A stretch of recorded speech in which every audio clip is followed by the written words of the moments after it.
twazindutse mu kigo OBR kugira ngo turabe abakozi aho kivi bakigejeje.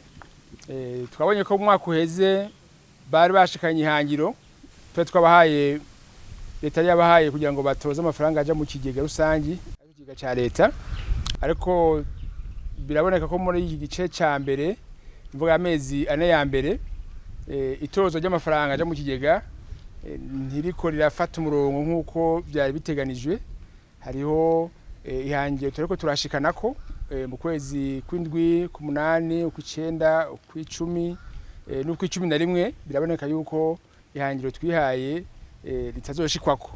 Ivyo rero birateye umutima uhagaze leta, ariyo mpamvu rero twaciye dushika mu kigo OBR kugira ngo tuvugane n'abarongoye abandi ingingo twofata kugira ngo dusubize ibikorwa ku murindi ubereye. Biraboneka yuko ku mafaranga yitezwe muri amezi ane ya mbere turi munsi ku miliyari ashika 110 arenga.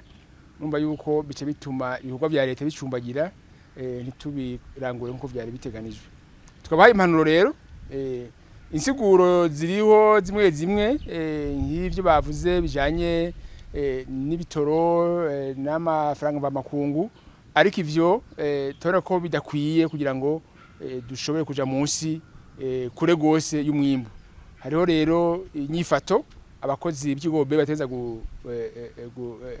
gufata niyo bateza guheba inyifato y'ukunyuruza amakori haba kuri douane haba no mu makori hagati mu gihugu.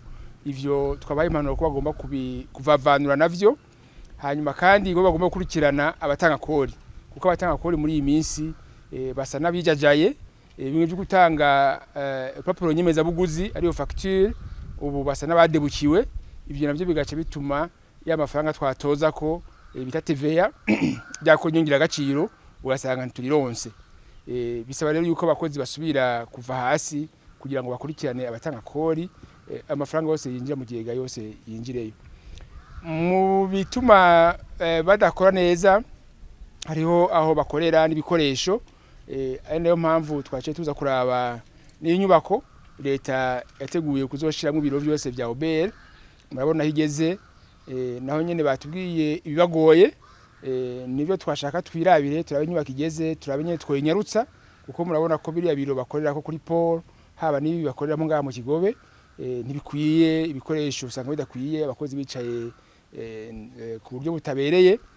Twashaka ko iyi nyubako nayo yubakwa binyarutse kugira ngo baze kuyikoreramo, ko muyiravye uko imeze nitwayuzuza izo bari biro biteye igomwe abazo gukorera ngo bakazoshobora gukora bamerewe neza. Tukabonye rero ko hariho intambamyi zitari nke, na cyane cyane intambamyi zijanye no kuriha ibikoresho biva hanze.